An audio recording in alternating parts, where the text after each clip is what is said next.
Welcome back to the All Purpose Pod for an All Purpose Life, wherever you are and however you listen to the Call Me Mr. You, the podcast.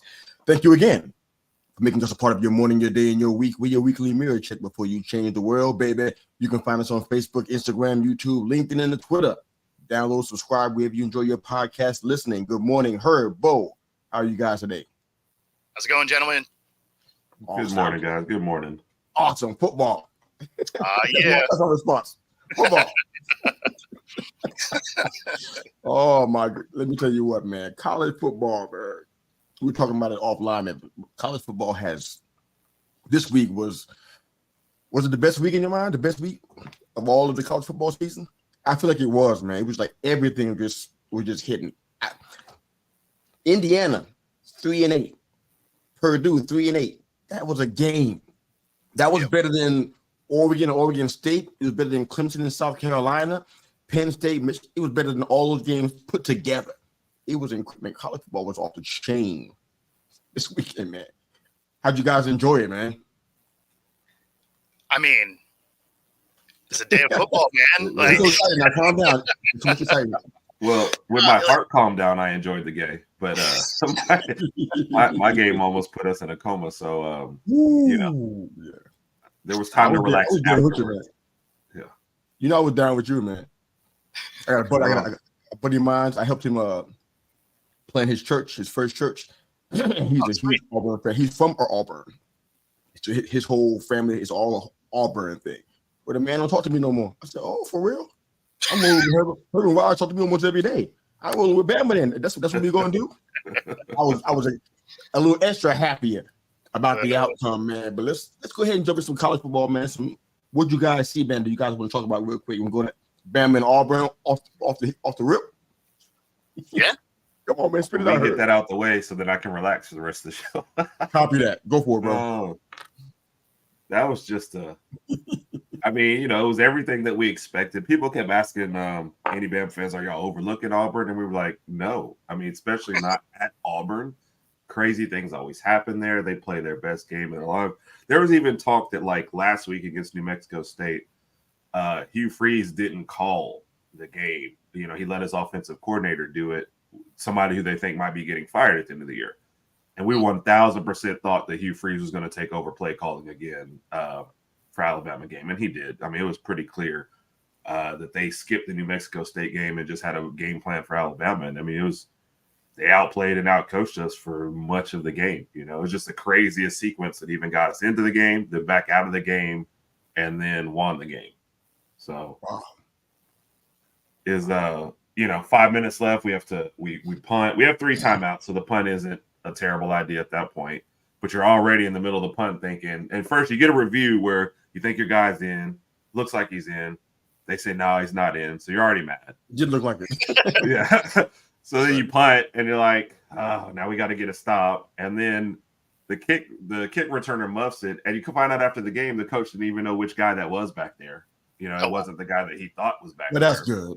Yeah, so that's the reporters out there asking him the question, telling them who muffed the punt. He's like, oh, I thought it was such and such. I'm like, this is a comedy of errors. But, right. You get a 4th and 1, you get 1st and goal at the 7, I mean, you saw the rest of it. Bad snap that goes back 20 yards. And I don't know if you all saw this.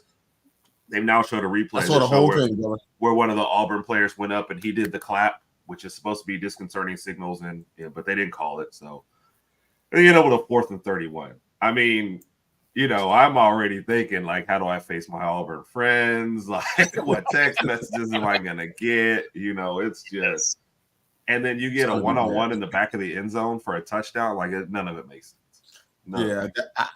I didn't think it was real, brother.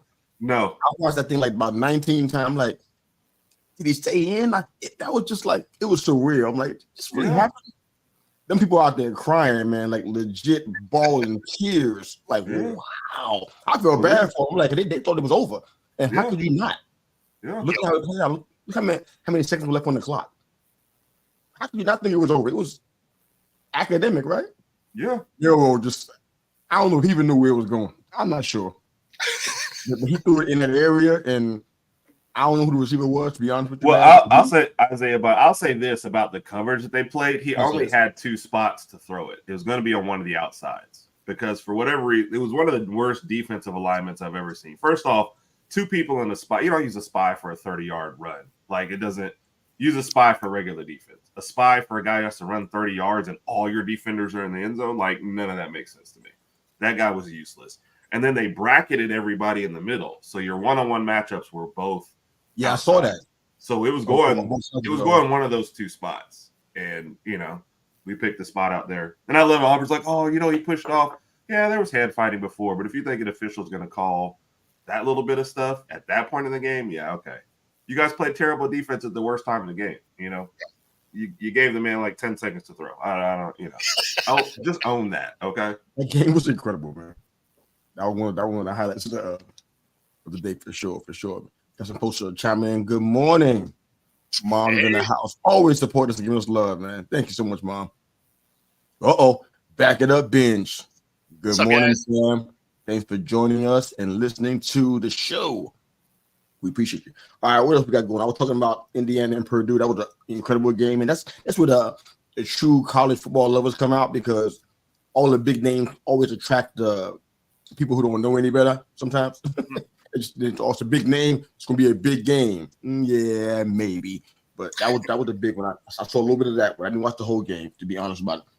Of course, I was lights out, locked down in the game, Ohio State and Michigan, but I want to let Bo jump in. You want to talk about the Huskies and Wazoo, or you? Yeah. So this was every bit the nail biter you knew it was going to be. Yes, because the Apple Cup always is, right? Like, regardless of what the records are, they come to punch each other in the face. Like, it is not even in the mouth, right? Like, they're coming to land haymakers all day. So it was a battle to the end. It ended up coming down to a field goal right at the end. Huskies obviously pull it out, but it was a dogfight, and it was everything you want out of that game. And but with the win. Right, the win makes it good, because otherwise you're like, man, it's like a bit away. But yeah, no, it was an awesome game, top to bottom. Okay, so how do you feel about Penix now after the game? You feel more confident about him and his draft stock, or did something slip a little bit for you just based on that game? No, I still think he's going to be kind of a late round first. Right, late round first, maybe an early second, like that. That seems like he's still probably in that spot. I think he kind of has the same draft stock that Bonus does, right? Like, I think they're going to be kind of in and around where each other are there at the end of the first, early second. Like that seems like kind of where they'll land, unless somebody wants to kind of move up and get them or something like that. Like, somebody's just like, hey, we're moving off our quarterback or whatever. But I still think they're probably around in there. Him not having the best game against Washington State makes sense, because, again, that's a team that is. That's what I'm saying. They know each other well. Like, I never take a bad game in a rivalry game as a slight against your ability to play, because that's a game that they come up to get you every year, right? Yeah. They know you. They're going to battle it out no matter what it is. So, it's like a divisional game in the NFL, right? Like, your divisional rivals, whatever the records are, that they're coming for you, right? They know you. So, I guess the Washington State also, they needed to win to get to a bowl too, right? So that was a little extra incentive for them as well, huh? Exactly. They were still bowl eligible, so this knocks them out. And of course, if they do win, right, they take Washington out of the national title conversation, right? So we could get to a bowl, we can knock them out of the big game. There was a ton of incentive for Washington State to come in and get some work done. Yeah. So lots on the line in this game, which is exactly what you want for the last game of the year. Yep. In that same vein, talking about all these rivalry games that are intense because they're kind of, the one game, would it be Bama and Auburn or Washington and Wazoo, it's going to be that game that, you just have to key into, because it's going to be, the game for those two squads. Same thing with Michigan and Ohio State. Yep. I don't even know what the numbers were coming into that game. I have no idea if we were favored or not. I don't even care. I just knew that, they were both undefeated. Mm-hmm. Yeah. Like, man. You want to talk about national relevance? Your game was way bigger than than both of ours. Oh, it was humongous, man, and big in a lot of ways. One, because Michigan was going to have 3 straight against Ohio State, which is don't sound like a lot to some people, but it's big to us because we had several years where maybe 5 or 6 years or so where we weren't winning against them for at all under Urban Meyer. Yep. So they've got all this drama that's going on now with talking about sign stealing, and now Harbaugh's now on the sideline, and Ryan Day probably feeling good about himself. And we went out there and went through a whole first quarter, I think, scoreless. I think we struck first, I think, in it was early second or late first, 7-0, and it was basically a dogfight the entire time, almost to the end of the game. And it's like, and I was already, hollering and screaming by that point. So just to be clear, I was already making a whole lot of loud noises already by that point. You know what I'm saying? But what I love about this team is that they didn't try to rely on JJ to win the game for them. They did what's been working. And a lot of that has been defense. I believe that their defense is ranked number 1, if I'm not mistaken. If I'm wrong about that, please correct me. But I think they're number 1 defense in the entire country. And they needed to show that in this game, if not any other game, because Marvin Harrison Jr. beast, we had to bracket him throughout the entire game, which was a good thing. Yep. They had, what's the guy's name? Fleming. They had to give him the ball because Harrison was covered the majority of the time. But I mean, they just gutted it out, man. Yeah, I mean, they gutted it out, and what I love is they didn't make any mistakes. You know what I'm saying? And that's the kind of thing that's like, if JJ's not throwing a lot, which he wasn't. He threw for like 140 yards, something like that, and a touchdown. He didn't make any mistakes. And against Ohio State, you got to have that part locked down. You can't make any mistakes out there. You know what I'm saying? So we were recovering balls and forcing turnovers and stuff. I mean, it was a fantastic game, man. And at the end, it was to some degree in question. Ohio State could come back and everything, but I just never really felt it. And I wasn't a fan of it. I just kind of felt like, you know what? I see what's getting ready to happen, but it's not going to happen. I trusted the defense that much, and they came through. They pressured I'm blanking on the man. No disrespect. I can't remember his name for anything right now. But the quarterback. But they were showing a consistent pass rush, and he was he had some clean pockets here and there, but on that last play, it kind of broke down, and he was under duress, and we got after him, even put a hit on him, I think. And then Bob Moore was there. Guess what? Game-stealing interception, and that was a wrap, man. So we played a complete game, a solid game, man. I think Sharon Moore raised his coaching stock. I don't know what he's going to do or where he's going to be going or who he's going to be coaching, but he helped himself with these 3 games, man. He did very, very well, man. I think Harbaugh will be proud, man. And, everybody saying Michigan against everybody. Yeah, it feels that way because everybody kept talking about it so much. Like, I'm like, do we not play good football? Do we not do what's important on the field? Everything else is just ancillary side stuff. It's like, do we play football? Do we do that well? Answer yes or no. You know what I'm saying? So I think it was an emphatic yes this weekend. I'm excited about it. But when I was talking offline about Iowa, he doesn't have much faith that Iowa's going to do anything. I watched Iowa's game. Sorry, I just you got to apologize to me, man. But we do have some Iowa listeners. I think, at least on Twitter, anyways. But I watched the game. I forgot who they played. To be honest, I don't know who they played. But Iowa played somebody. I think it was Nebraska.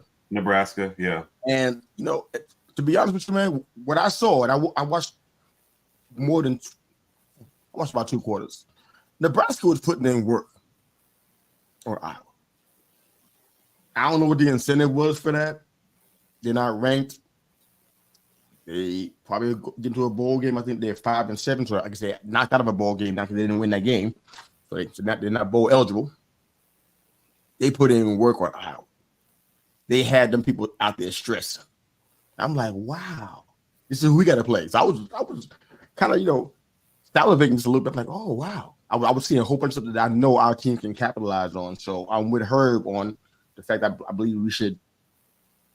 I say easily. I don't want to be presumptuous, but I think we should win this game. I'll say it then easily. I mean, if you get a couple of touchdowns, I think that game's over. So, spend the first half getting one, get one in the third quarter, and everybody can tune into something else for the fourth quarter. Like, the quarterback reminds me of Jerry Lorenzen. and I don't mean that in a good way. Yeah. I mean, they're basically hoping for something bad to happen to the other team so they can get decent field position to maybe kick a field goal or two and rely on their defense. I mean, look at them. The end of that game looked like both teams were trying to figure out a way to lose it, and Iowa just kind of came away with it. But well, you're welcome. All right, yeah. So let's look at the whole picture now. So we got 5 of 9 teams that control their own destiny. That's Georgia, Ohio State, Michigan, Washington, and Florida State. And then you got 2 that have experience in the playoff, Oregon and Alabama. And you got 2 who are new. And we were talking about it, I think, last week about Louisville and Texas. I think Louisville's in the title game, which is like, okay, wow. Louisville's out, though. Louisville's out. Out of the title game? They're out of the playoff talk. Yeah. They're not going past that. All right. Well, guess what? Kentucky knocked them out. Wow. I saw them lose. I'm like, is anybody sad about this? Are they still going to be in the playoffs? I didn't realize they were out of it. So there we go. Then you got the SEC championship game. How you feeling, Herb? I mean, not great. How you feeling, David? It's still Georgia. You know, that's a tough road to go. I like our chances, of course, and I'm going to pick us to win, of course. But you know, if we were playing the Chiefs or the Eagles, I'd still pick us to win. So, I mean, that's how much of a home.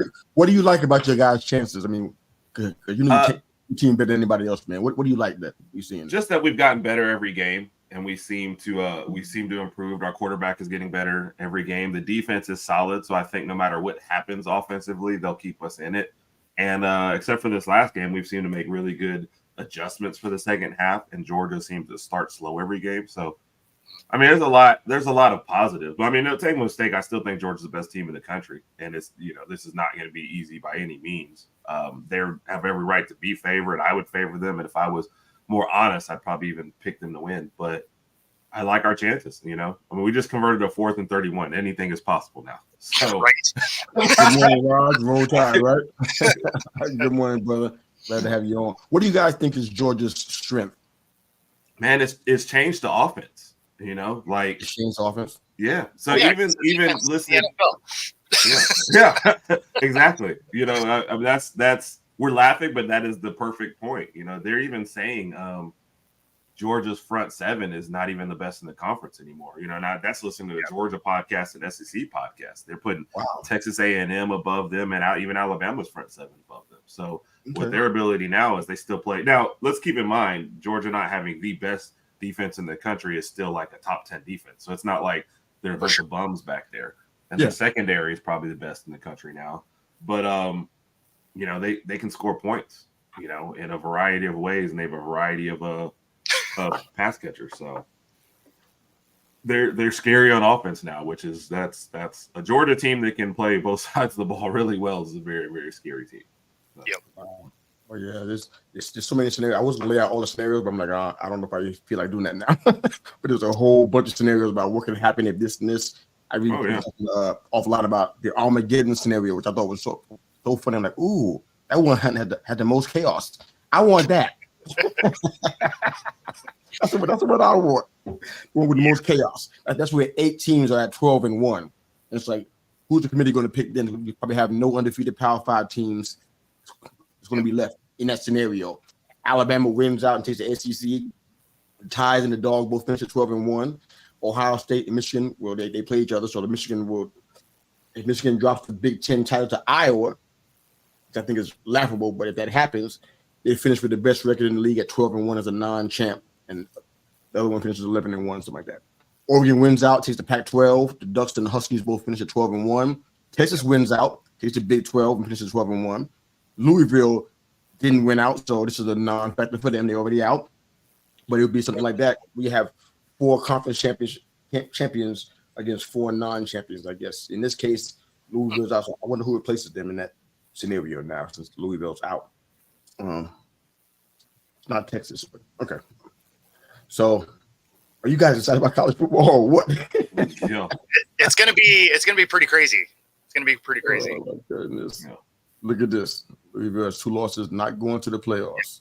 Yep. Yes, sir. Yes, sir. Uh-oh. Hey. I'm gonna send the fight song. Don't get me started. All right, man. So let's jump into our power rankings. If we're done with college, you guys any more thoughts on college? Bo, anything else? Bruh, I don't speak Panama. That we lost Bo for a second. I think that's a good question about Ryan Day. It's been said. Who was it? Urban Meyer came out and said he doesn't think he's in trouble. But there's like plenty of several former players that are calling for his head, and his record against top 5, but 1-6 versus top 5 is just terrible. And you lose 3 to Michigan. So I read an article. They said, I guess because you guys are graduating so many seniors, if he loses next year, he's out. Maybe in the middle of the game. So that's what they're waiting for? They said that might give him one more year. Oh, I got you. Yeah. Honestly, now, for me, the Pac-12 championship, that one's going to be good, especially since Oregon is somehow favored, even though Washington already beat them once. Yeah, they're Oregon, I think, is favored by like 9. Like they think they're going to come. Wow. Right? I didn't expect that. So. Yeah. When I saw the line, I was like, did somebody did they crash the bus and everybody's on IR? Like what happened to the Huskies overnight? Penix declared for the draft after the Washington State game. You know what happened? It's about somebody injured in Washington? No. 9 is a lot. The line made no sense when I saw it last night. It may be different now. I haven't looked back at it, but let's verify that. We said full disclosure. Raj and I were probably going to pick Oregon in that game, but I was thinking Oregon -3. And I think that a lot of that's a perception game because it feels like Oregon has played better since they played than Washington has played. But that's a lot. Yeah, that's a lot. I would never have. I expect that to not be the case. But that being said, if I was betting, I would have taken that spread to not get covered. Easily. Wow, that's incredible. Okay. Ready for the power rankings? Yeah, let's do it. What was you talking about Ryan Day? We done with that? I don't have no comment on whether he could. Yeah, I got nothing. I got nothing, man. Yeah. Hey, Bo, I still have Washington 9 plus 9.5 is what I'm looking. It is 9.5. That's insane. That's an insane number. Rod is not helping. Yeah, but even with a touchdown, they don't cover. 9.5 is no joke. No, it's not. It's not. That's weird. All right. So who's cranking it off? V12 power rankings. Sure, I'll go first this week. Uh-oh.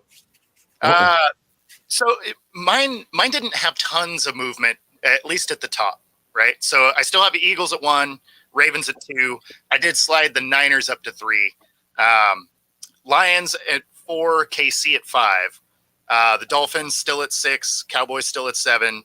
Got the Jags hanging out at 8. The Texans I left at 9 just because that was as good of a showing in a loss as I think you could have, right? Like the Texans, they gave the Jags everything they could. So I liked them there. And then I have the Vikings at 10. Obviously, they play tonight, so that may change. But so I got the Vikings rounding out the top 10. All righty. Well, I'm going to go ahead and jump on this next one. I still got the Chiefs at 1. I didn't really see the point of changing that, especially after yesterday's events. I got the Eagles at 2. I didn't punish them for anything yesterday. 49ers at 3. Got the Lions at 4. Still a top 5 team in the league in my mind. Got the Ravens at 5. Congrats to Lamar Jackson, fastest QB in history to reach 5,000 rushing yards. I'm like, wow, that's pretty awesome. I'm concerned about that kind of stuff because injuries, yeah. Runners get hit, right? But got the Dolphins at 6. Got the Cowboys at 7. I know people are like, oh, it's gonna be Cowboys hate. It's really not, man. Their record against opponents under 500 is 28. Is it under 500? 28 and 58. That's the combined win-loss record of team they've been playing. So They haven't really hit those big strides yet. So I'm just like, they're in the top 10, but I can't do anything else beside that right now. But Jaguars at 8. Got the Steelers coming in at 9. Hey, give some props, man, because they have the division so far. I kind of been penalizing them for other stuff, but now they got this is game 1 without Matt Canada in it, so that's an indication of things to come. And offense they put on yesterday, they could break away from the North easily in the next few games. I got the Browns still, dropping back down to 10. I want to believe the DTR can do what Stroud is doing, but I just don't see it happening. So they got to run their defense to win games, and I'm like, wow. I don't know how that's going to work, but I'm at 10 for right now. But that's my power ranking. Yeah, and Stroud has a big advantage having been the starter for the whole time versus DTR just kind of getting thrown into the mix in the middle. So I liked him in college, DTR, but this is going to be a tough one to pick it up in the middle of the season, becoming the starter. Yeah, he's new, and you can see it. Yeah. I mean, I don't blame him for that. It's tough going from second string reps to first string reps, and all of a sudden having to be the guy. It's not his fault. I just don't know. Yeah. I don't know how that goes for them long term, man. But no, especially now with a top 5 defense, that hurts them having to come into this situation. But so mine, I went Philly number 1. I went San Fran number 2. In full disclosure, in the middle of the game last night, if Philly lost, I was putting San Fran at number 1. I kind of went more college rules on this, not just records, but like eye test. And like to me, San Francisco just looks like well, different criteria for different parts of your rankings, right? That's how the college works. So that's how mine worked. Philly, San Fran, KC, Baltimore, Jacksonville, top 5. I put Dallas 6 and Detroit 7 because I feel like Dallas is going to beat Detroit when they play. So let's start with that. Miami 8. That's going to be the whole thing with not beating teams with winning records. I had to leave them down below everybody else. So I had Pittsburgh and Cleveland at 9 and 10, but the more I look at that, I think I'm just going to go with Houston and Seattle at 9 and 10, just because, Pittsburgh had 400 yards of offense yesterday and still only managed 16 points, and they felt like that was a breakthrough after fighting Canada. So it's still, to me, a work in progress. What they were doing, that was a breakthrough, though, because they still would only had 16 points, and some of those would have been defense. Wow. Yeah. Wow. Okay. So we got a little bit of movement, not a whole lot of changes. I think the Steelers probably going to stand in my top 10. Raj does not like my Miami 8 pick. Yeah. We're going. That's awesome. We're going to deal with that at the end of the show because I don't want there to be any kind of a. Gotcha. You know what I'm saying? So speaking of DTR, he gets knocked out with concussion during the game. So he's already ruled out for next week. Oh, wow. Who do they have in there? Brissett? Are we at PJ? Who's? No, they ain't got no Brissett. He ain't on that team, man. Yeah, he's gone. Walker. No. Sorry, Walker. PJ Walker, right? Is that? Yeah, Walker. Is he? You sure? I thought that was their third. Yeah, Brissett went to like Washington or something, right? I thought he was somewhere else. No, PJ Walker's their guy. Yeah. So he ended up coming in for him after DTR got hit. He started a game this year, PJ Walker did. He is good. Yeah. Good. Oh, wow. Yep. That's going to be fun. Yeah. So let's jump into some Week 12 NFL football. We'll break down as many games as we got time for, I guess. But I'll start with the Packers and the Lions. That was the one game I don't know. I thought it was the one game out of the 3 that they had that had the most potential for something crazy to happen. I didn't really see it with the Cowboys and the Commanders, and I really felt like the Niners were going to run through the Seahawks. No offense, brother. I love you. You know that. I just didn't see it happening. So I just felt the Packers and the Lions going to be that one game that, you know what? Is it going to be the Lions of old or the Packers of old? I didn't know who was going to show up on this field that day. But, man, they had Lions were favored by 7.5 at the time. Green Bay attempted 4 third-down conversions, and they were really aggressive at 11 first downs. But Goff was his old Ram self. A lot of fumbles, high throws. They had a failed 4th down try on Detroit's 20 in the third quarter, which is something that a lot of people are still talking about. Why did you attempt to do this as opposed to punting? But they talking about Jordan Love again, man. I'm bringing sexy back, man, because I'm like, look, this guy. I think, in my opinion, he's done enough now.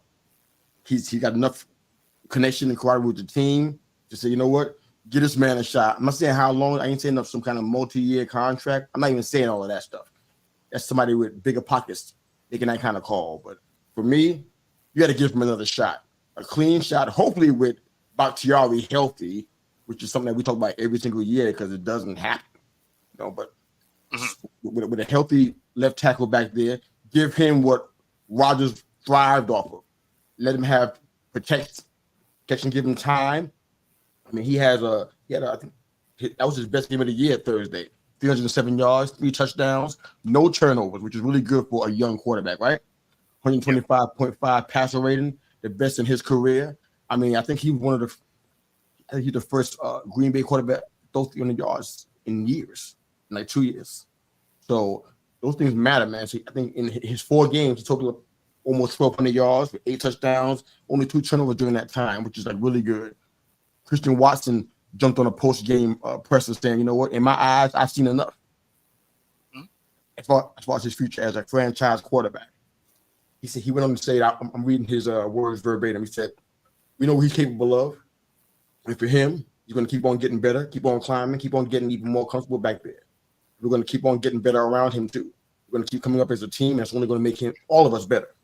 So he already got basically co-signed from, I guess, their de facto number 1 wide receiver.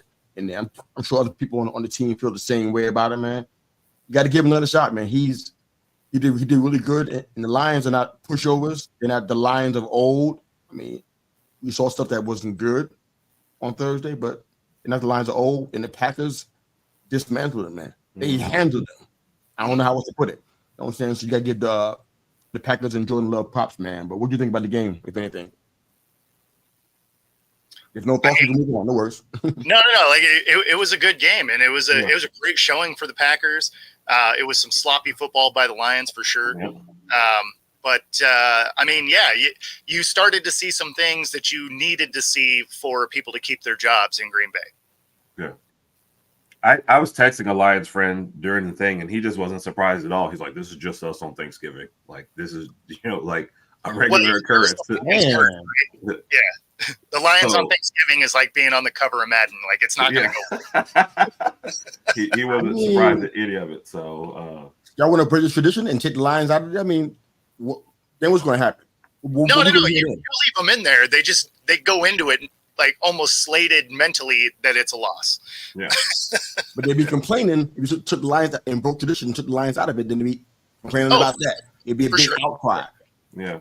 I think it's just when nobody wanted to play on Thanksgiving, Dallas and Detroit stepped up. And so now the NFL doesn't want to take it back from them now that it's kind of like in vogue to play on Thanksgiving. So. Well, suck it up, play football, and go get some turkey afterwards. Yeah. Right? What's the next game? I had the Jags and Houston. This was potential for the division title and everything. It started off so slow, like neither team could really get a rhythm. Houston did not look good for most of the first half. Jags come down there, an opportunity to put points on the board. At the end of the first half, they get the ball, first and goal from the 1 with time to run one play, running play, stopped, nothing. And it's funny because they asked the coach about it. And he's like, we were getting the ball. That is free money because we're getting the ball after half. If you're getting the ball after half, then you kick the field goal, take the points, and go back and maybe touchdown on the next drive. You don't forsake that. But anyway, it was interesting the way that the second half started. Jacksonville's driving, clear pass interference, missed. They throw an interception. Houston comes down and scores. So now we got Houston's winning. So the very next drive, there's like 3 pass interference calls on Houston, one of which was clear just hand fighting. And they were just like, what? Here you go. I mean, if the ref wanted to write a card that said, sorry for that, let's make up for this, here you go. Like, that's what they did on the next drive. It was crazy. I feel like there was a little too many makeup calls there, though. Yes, I agree. And I was just like, okay, at some point it evens out. Let's go. Number 4 home. Yeah, exactly. You hope it evens out. Somebody keeping track of the numbers? Can we owe them this much? Basically, the first interception, Houston went down and scored. So it was almost like they decided on the second one, Jacksonville's going to score on this drive, no matter what we have to do. Yeah, that really feeds into the scripted narrative that's out there, right? Because it looked like they were trying to give them a score. Yes. It really did. I was rooting for Houston, but it was like come on, you guys should have just called the first pass interference, and Bingo. nobody would have argued because it was a clear one. Ingram's coming out of his break, and there was, he's being held, and the ball goes right to where he would have been had he not been held. I was like, come on, guys, But Jacksonville discovered Ridley in the second half. That was one of the keys because he had no catches in the first half, but he was like 5 for 89 with a touchdown in the second half. So he tried to find him. Yeah. Where was he? Yeah. But all of a sudden he found him, and it was like he's just running free out there, Yeah. So imagine that your number one wide receiver running line uncovered. Yeah. It's incredible. Well, that's why you missed him in the first half. You're like, I must be reading this wrong. Yeah. there must be somebody lurking that I'm missing. Yeah. Yep. Yep. And then I think I'm going to remember most in this game, the last drive. You get down to the 37-yard line, and then you take a sack, for 9 yards. You get 7 of those yards back, so you're 2 yards short of where you would have been, and then you have a field goal that hits the upright. Had you even just taken a knee and kicked the field goal, you're probably making that one. So it's like, and he got all good. Yeah. He got all of it. Like he booted that thing. Yeah. It looked good and perfectly straight. I mean, because I think he hit the exact middle. So he did. He'll never do that again in a million years. So it's maybe situational awareness. Yeah, I know maybe your line breaks down where, but you just can't take a sack in that situation. When you're already on the edge of field goal range, you can't do that. So good game, close game, but you can still see growing pains for Houston. So yeah. That's why I didn't drop them out of my top 10. Yeah. Right? It's because everything you saw there, you're like, oh man, this is them learning. It's like, oh, this is encouraging. I like it. Yeah, that's okay. Do you like the Jags though? Do you like them as serious contenders? Because I even this game, even this game gives me pause. I already had pause last week, the week before that. Yep. They've been our top 10 since we started doing power rankings. They never left. They fell and risen. I think as low as 8 for me and as high as 5, I think. Yeah, I think that's about I never felt it. I don't know about you guys. Well, they just don't play defense is the problem. So, I mean, they have a similar issue to what I don't love about Miami. Like, they can score points. Both teams can score points. I think Miami can score at a better clip than the Jags. But the problem is neither one of them play defense, which is why they've never been super high on my list. But they win enough to stay in the top 10, right? Yeah. So do I think they're a true contender? No, I think they get blown out in the playoffs. But I think they can make the playoffs. Yeah.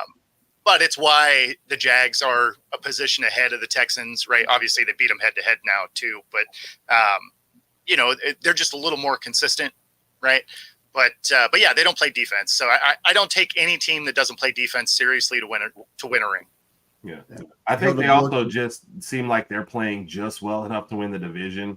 And, they know that, almost like maybe Detroit at times where you're thinking, all right, they're going to drop a game here or there just because they know we've got the division in their back pocket. I agree with Bo. I don't put them in that top tier of contenders, good team and could stand to grow some, but they don't feel like it, I'm giving a little bit of props because they scored. I mean, they held the Texans to 21 points, which is really good, man. Because Stroud's been blowing it up, man. So that's not a small task at all. And they have 4 sacks against them too. So the defense was there, especially at least this week, anyways.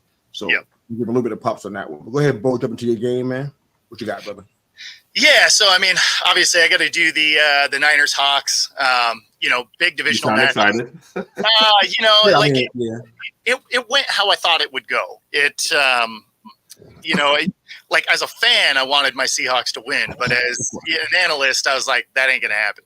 So, even in my pick'em pool, I had the Niners winning that game. So I may be a fan, but I'm not stupid. No, you are not, sir. But so I roll into this thing, and there were encouraging parts, right? Okay. Obviously on the Niners end, they came in, they did work, right? They were hitting on all cylinders. They look every bit the world beater that they can be when they're healthy. So kudos to them. Can't fault that at all. They had a nice, efficient day in every facet of the game. For the Hawks, they actually did hold them defensively, except for the second quarter. So outside of that, they actually looked pretty decent at times on defense. But in that second quarter is where you ended up with a lot of questions about where this team is headed, because you end up getting, last year's defensive rookie of the year runner-up, Woolen, getting benched because he's not tackling, right? Mm-hmm. You saw a letdown from DK where we were kind of backed up against the end zone, needed a first down. He catches it at 8 yards, and he has a couple of guys hit him, and he just stands up, right? Like he doesn't keep driving to try and get there. And then at the same time, the Niners in that same situation, they break 4 tackles to get 3 yards. So you were looking at like just a lack of effort that, man, like if he was powering and didn't get it, I wouldn't think twice about it. But for you to get hit and just kind of stand up, like what are we even doing right now? Plus your back. This man has a lot of things going against him lately.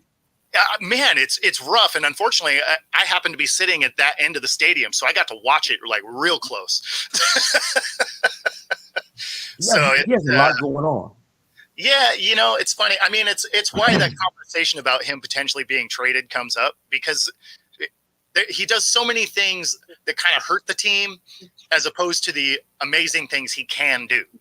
Yeah. So, you and I were on a different show when we were talking about DK, or his name was brought up anyways. And we were talking about, his trade value, what that looks like. Yep. I hear stuff like this and I'm like, this takes you out of the being traded for a first rounder, even if you are going to happen anyways. This takes you out of that realm, because that's character.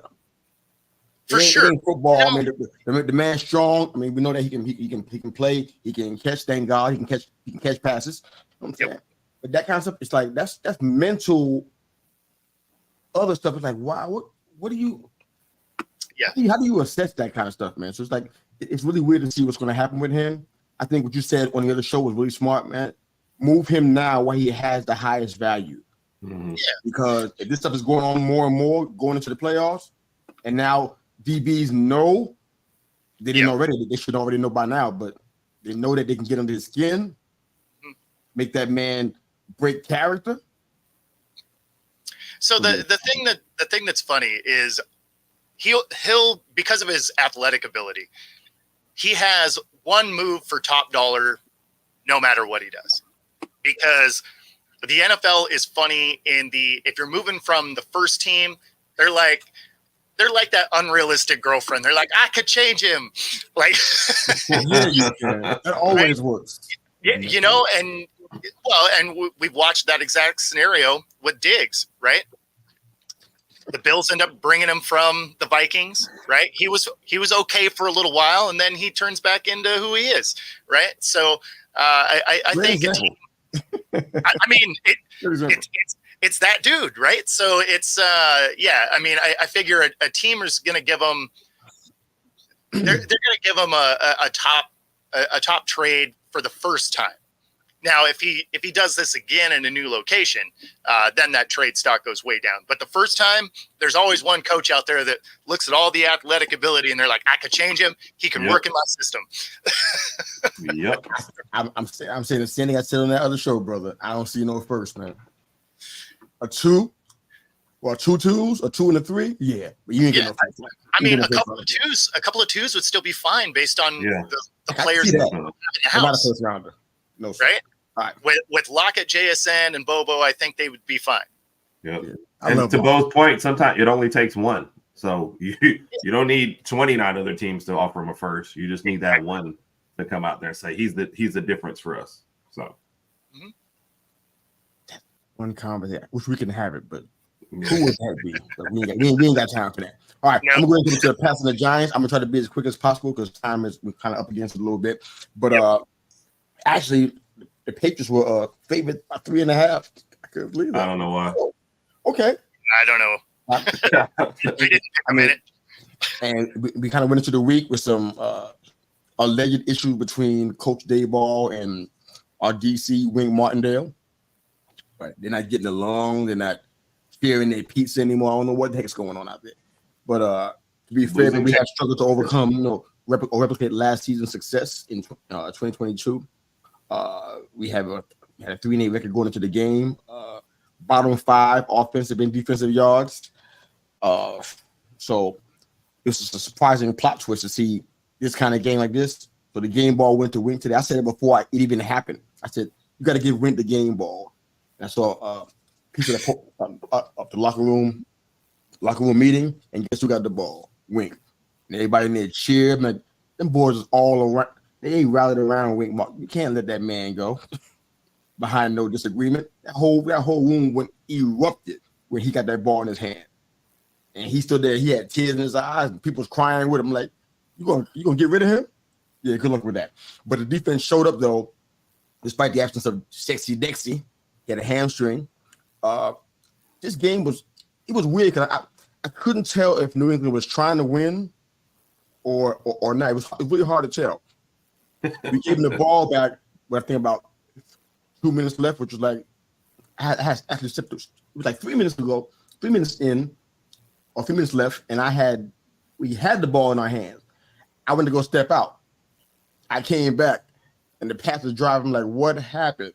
So I can't even tell you what took place. I had to step out. I missed the whole thing, but came back, and they were actually driving and setting up for a Chad Wilding 35-yard field goal attempt. And I'm like, we're tied right now. We're up by 3. We're up by 3. By 3, yeah. Excuse me. And Belichick is playing for a tie. They never addressed the end zone at all during this time, which is like that's really weird. I know Deontay Banks got an interception today. It was about 3 of them total that happened during that game, but not one try in the end zone. What do you have to lose? I mean, except the game. What do you have to lose? I mean, it's still like Belichick was trying to play for a tie and then try to win in overtime. Like that was just un-Bill Belichickian. Yeah, if I can say that. That was really weird. I don't understand if that was like his way of getting a higher draft pick. What was the plan? I don't know what you guys saw, but that was just really weird to me. But Tommy DeVito did what he's been doing, giving him time back there. 17 to 25. He didn't throw a lot. We ran the ball with Barkley a lot, but it wasn't very productive. He had 191 yards on the score. Actually found Jalen Hyatt for the first time. Finally, Jalen Hyatt had, fans, especially on my Twitter page, been talking about this for I don't know how long, how many weeks. Where's Jalen Hyatt? Is he hurt? Is he playing? No, the man's out there. Just no balls coming his way at all. Not one attempt. But he went off yesterday. 5 receptions for 109 yards. Per catch, about 22 yards per catch. That was his first 100-yard game. So this is like a good start for him. And which ain't surprising because he was probably practicing with DeVito when they in the offseason. That was who he probably was catching passes from anyway. But they had Jones in there. He got sat. I don't know what the future is for him. How do you put him back in there after you done sat him second or third time? He's been fourth sat. time. This is the 4th time he's been sat. And I was main when I told Bo, I said Zappy's. I think he's the one, man. I think he can do it. Yeah, yesterday he said he's not the one. 9 for 14 for 54 yards and an interception. Yeah, this is your shot, boy. Take Mac's spot. This was it. Yeah. Yep. And I believe this is the second time in a row he's thrown an interception immediately after coming in for Mac Jones. So wow. I mean, I don't know if they were trying to win the game or not. I honestly really can't even tell you, man. I know they want to draft a quarterback. I kind of feel that way about it. So maybe this is their way to get himself a shot at it. Maybe they're looking for Drake May. I heard a couple of things regarding that. I think Drake May would fit good in their offense, and Belichick probably loves him. Probably seeing a flash of the Tom Brady or something like that. I don't know what he's thinking there. But our defense again did the work in the trenches, man. I mean, 10-7. There's people actually complaining on Twitter about the Giants actually winning. They're mad about it. We should have lost. We should have lost. I'm like, you rooting for your team to lose? Where do you come from? Hell? Where you from? You know what I'm saying? Exactly. So I want them to win, but for me, I got to own one thing. I'm pencil gonna hurt after this, but they won 10-7, and I felt funny about that. I'm like, this is what New York football was supposed to be about at the start, grinding stuff out. Look at the 2 Super Bowls that we won against the Patriots. Those weren't high scoring. We're talking about 17-14. We were high scoring games. They grounded out with defense. I'm like, what's wrong with this? And once I realized how stupid I was, I said, 10-7, that's awesome. This is a fantastic win. So for all the folks who are listening today that think the Giants should have lost, I'm saying, nobody cares what you think. This is awesome. This is what New York football is supposed to be about. If we won every game 10-7, I'd be happy. It's awesome. Because it goes in the win column. Yep. Yeah. Yep. Defense wins games, right? Or wins championships, or both, right? For sure. That's what they say. And that's how we did it. With defense. That's awesome. It should be celebrated. So I for one apologize for not celebrating that. I should have done that. That's what I grew up watching this stuff. With LT, that's what I was watching. Low scoring game with the defense grounded out. Yep. All right. Third, Bo, whichever one you guys got next. And just to put a capper on that with the Bill Belichick, so the New England has held the last 2 teams combined to 20 points and still lost both games. Like everybody's got to go. Yeah. Everybody's got to go. Yeah. Yep. Great stat. That's not for them. That's exactly 10 points given up to each team, and 10 points each. I thought it was 20 each. Okay. No, sorry, 20 combined, 10 points 20 apiece. Combined. Yes. and still lost both games. That's not good. Yep. All right, Herb, go ahead and jump in with your next game. Something's going on with Bo. I think he just saw the last alert and then it froze him. So wow. Okay. Did Frank Reich just get fired? Yeah, that's what just came across. Yeah, I didn't know that. Okay. No, I think it literally just happened. I don't know what they expected this year. I thought he was going to get a. Let's jump into the games. We can go ahead and have our comments. We got a lot of comments, man. All right, Baltimore and the Chargers. I mean, it just looked like a boring game. You know, it just kind of looked like Baltimore maybe playing with their food a little bit. And for real, though. Chargers, the cat with the yarn in the mouth. Yeah, I mean, it was like they were like, we could pull away here. We're not, because we're trying to work on the ratings, but we're also not going to let you win. You know, it just and the Chargers, they give up a late touchdown just so their record in 1-score games doesn't get affected. So that's honestly, I mean, look, none of the stats was really great. You know, Flowers had a nice game, couple touchdowns, but none of the passing yards were great. They did get 4 turnovers out of the Chargers, but it just feels like Staley's going to get fired at the end of this year. You know, it's too much. Why is it taking so long? Why is it taking that long? I don't know. That's my only question here. It's taking that long. He's going to get fired all year. Why is he still there? I don't know. But there's entire season in the game where I think he's out coaching anybody. You know, I don't see adjustments at halftime. I don't see like any great play call. Like, I just don't see anything. How is he allowed to survive that long? I don't get it. I'm missing something here. I really thought that this one was going to be the game that got him out. And then to your point, the Ravens are just like playing with their food. I wanted to come out and boat race them. Yeah. And like just make the thing happen, right? Yep. Like coaches are getting fired. It's that time of year. Let's move on. Let's see what this Chargers team can actually be. Yes, you do. Yep. Yeah. What do you have to lose? You're like 13th out of 16 teams in the AFC right now. Like, move on. You know, let's go. All right. And now you're coming up against teams that might actually give you trouble. You know, like even Denver's having a resurgence. You got to play them at the end of the year. Buffalo, you don't know. Kansas City, Pittsburgh. Like it's only going to get worse. So, it's going to be the whole time on the sideline to watch. When we were talking earlier about what teams we were going to do, I was originally going to do KC Raiders, right? Because it was still early in that game, and I was like, "Oh, this is looking like it's interesting." And then the second half came, and KC remembered their KC, and so there's not a lot to talk about in that game. It kind of went down how you thought it would go after Raiders started pretty hot.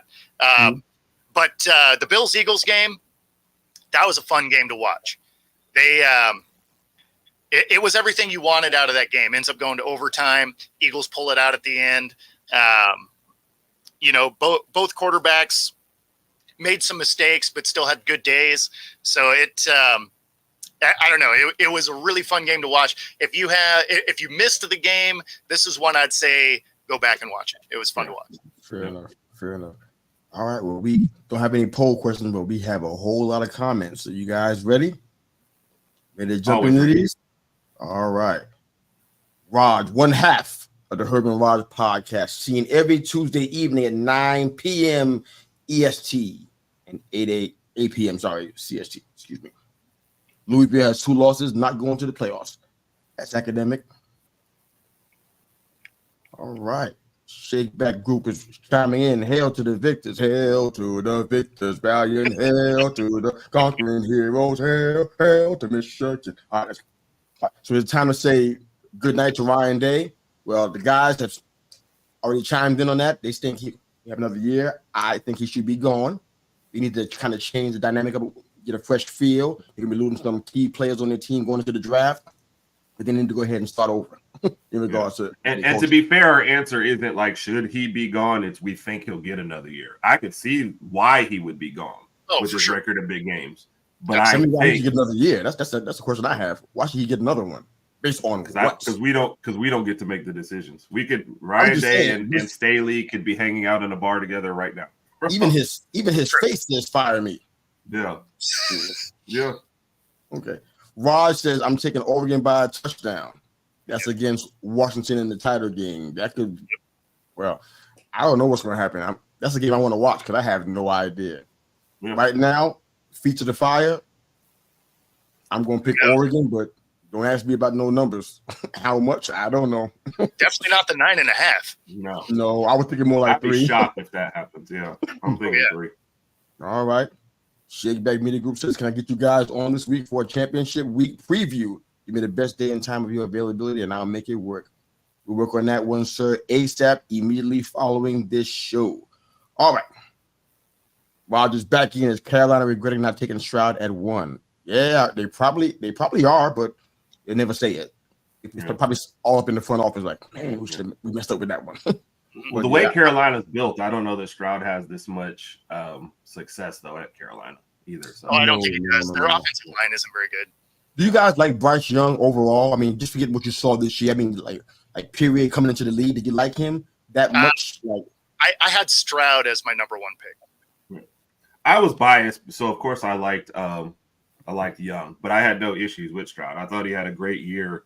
And I said to people, if I was at 2, I wouldn't trade up, and I'd be okay with whoever slid. And I think Houston had a great spot there.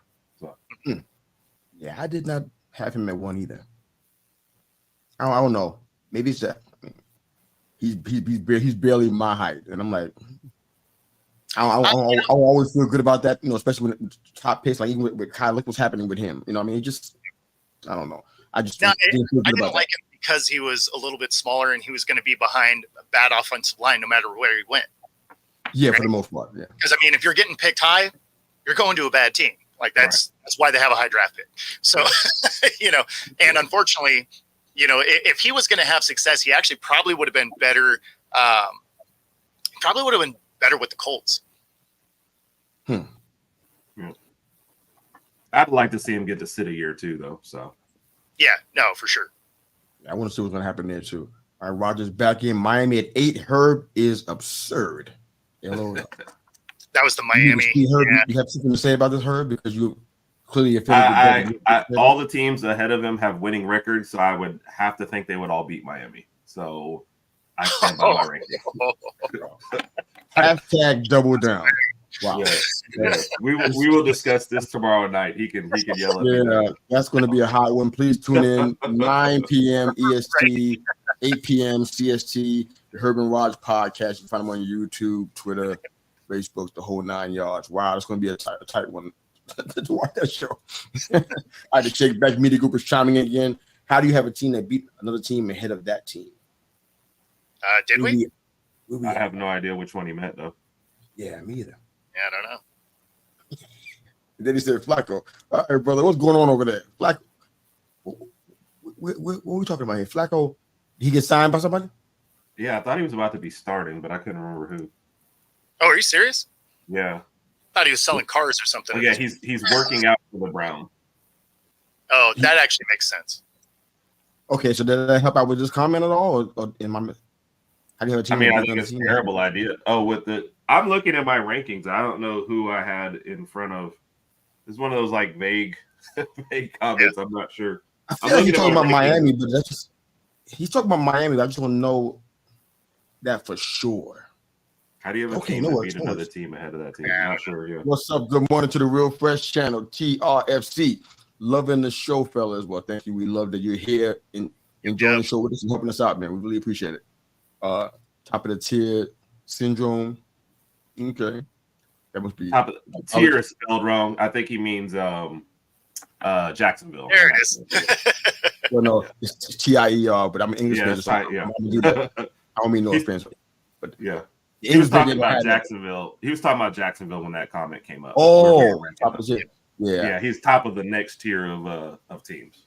Yeah, they got the division right now, but I don't feel good about Jacksonville. It's just some, I don't know what it is. Yeah. It actually was spelled right because it's for Jags fans. It's going to be the top of the next tier. They ain't doing nothing. All right. Kneecap in the house. Good morning, Jeremy. Thanks for joining us. Motor City Lions in the house. Good morning. Yep. Congratulations on your Giants winning, Mr. Yu. Well, thank you, sir. Every time I get on the show with you, you destroy the Giants. So I thank you for this nice comment that you made. Right. The Giants just won not getting Drake May. See? Yep. One hand I shake, other hand I slap you with. Yeah. Love you, Jeremy. Thanks for joining us, man. All right, the Shake Back Media Group. What do you all think about 3 teams from the AFC South being in the playoffs as if right now? I think Houston is actually out, though. Who? Yeah, I think the loss pushes them out. Yeah, Houston is actually out. Yeah. Okay. They're on the very next tier. I think it'd be very strange. Wait. Yeah. From the South. Wow. Yes, it would. Jags, Texans, and what the Colts? The Colts are actually in right now. Yeah, Colts are still in. Yeah. That makes sense at all. Okay. Colts are your 7th seed out of this exact moment. I want the Texans in, man. Texans in. I do too. They can get in. I do too. They have the Colts at 7 and Texans at 8. Tied with Denver of all people. To be fair, they played very good on Sunday. Yeah. They look really good. This is without Richardson. Jonathan Taylor explained to everybody why he earned that money. Yeah. Yep. He did fantastic. All right. Gardner Minshew is going to be like a backup quarterback in this league for like the next 10 years. Just kind of bounce around the situations. That's number one thing. He's there for life. All right. Motor City Lions jumping in. I think it's crazy, but it could happen. Both conferences are top heavy with the division leaders, with the exception of the NFC South. Thoughts on that? I mean, the NFC South is nobody wants to win that division, so they're like, "You take it." That game. No, you. That game was so weird, man. Yeah. I mean, for a minute, and it was longer than a minute. I'm just being facetious, but for several minutes, that game could have been a game that we were talking about today.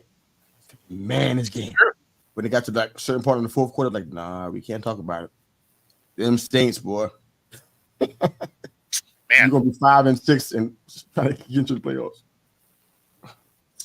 Yeah, I mean, they got. I didn't understand what's happening. I know a lot of it's out hurt. I know that.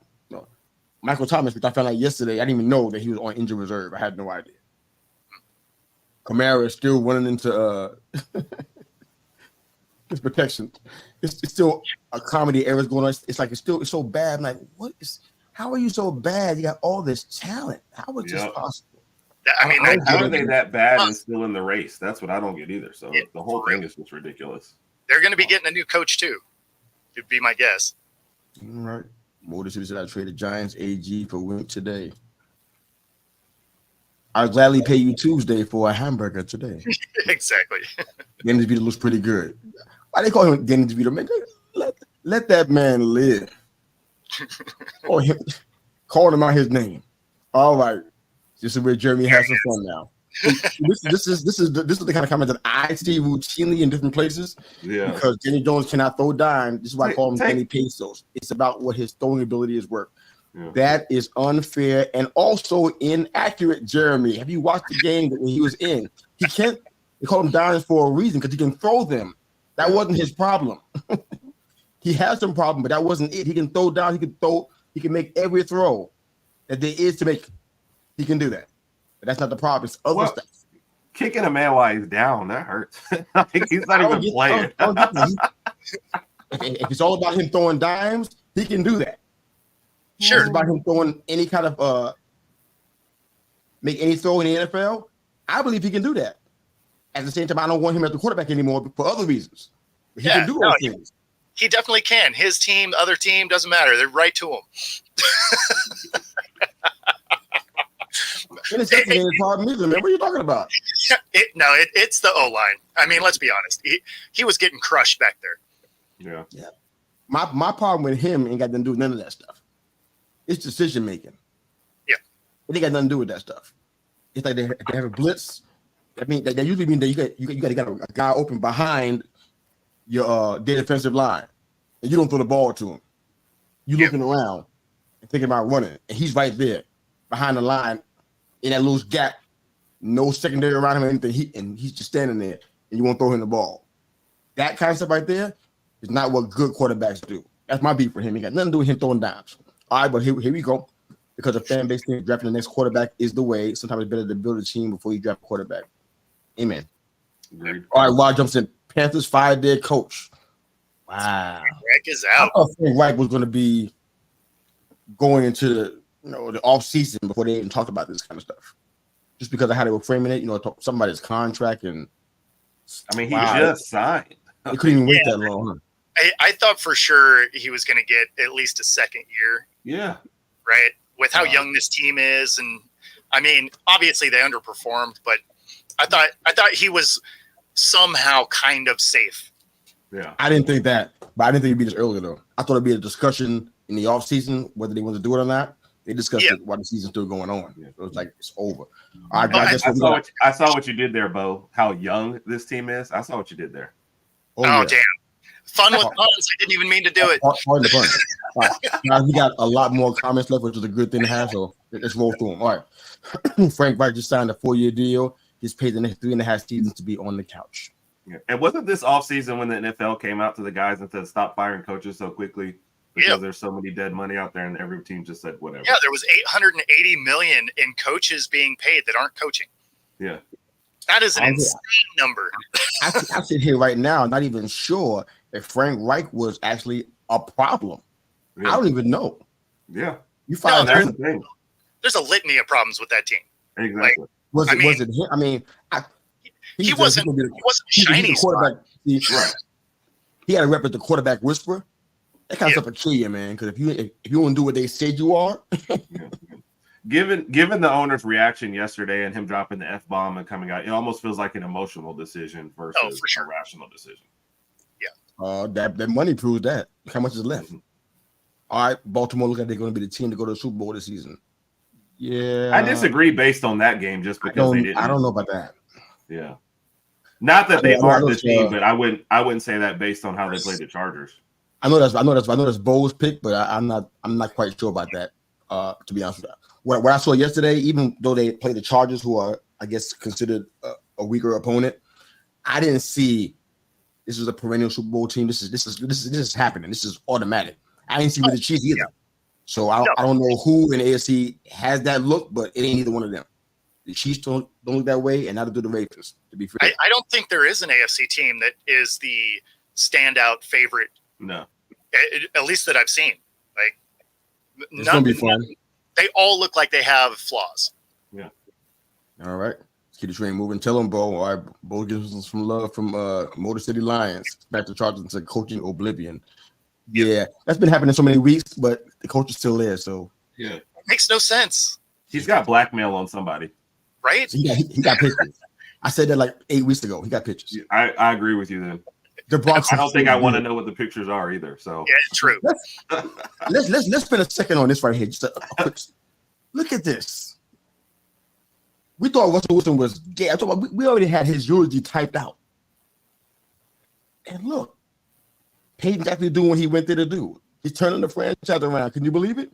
Their defense even looked good in the past 2 games. And I was like, the defense looked like trash before that. That's actually the brightest spot of this Broncos team is the last 4 weeks, all the turnovers they've been creating. Yep. At first, I just thought it was teams playing down to their level, but now they've done it 4 weeks in a row. Yeah. Ooh. All right, I'm gonna do rapid fire to the comments because there's a lot of them. I'm gonna just hit them and y'all can just laugh, whatever, man. Because we gotta keep moving. Where I says Bows know that my team don't play defense. All right. Forward 2005, Ryan Day, Brian Hartline. Okay, whatever. How's that Wall Street?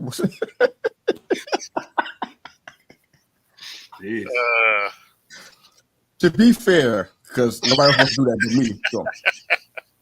On your show, man, I told you that I was predicting that Waller was going to play more games than what people thought he was going to play. I didn't say he was going to get injured. We knew that already. What's up with you, man? Oh, my trying to embarrass me, man. I already told you Waller might get injured. He's been injured every year of his entire career, I think. Oh, he was definitely going to get injured. The trade it's too early to judge the trade yet. It's only 1 year. Yeah. And there's still more season. He can come back and still play more season now. Oh, man. Don't do me like that. All right. Wow. A toddler. That's insulting, man. I'm a little over 5'10". That's insulting, man. He makes Kyler Murray look tall. All right. Wow. To be fair, they're the same height, but that's fine. No, exactly. I don't know that they are. I think Kyler Murray's smaller than that. Whatever. Flacco with the backup quarterback for the Browns. I don't know how that helps things. All right. Miami has not beaten a good team with a winning record yet. Yeah, I think if anybody knows that Raj does, I'm sure he's not feeling that. Houston's on the bubble still. Yeah, but they're still in there. Yeah, of course. Oh, thank you, sir. Great show. Thanks for the compliment. Oh, gosh. I don't know who that's about. That was about Daniel Jones. That's when y'all were talking about that. Oh.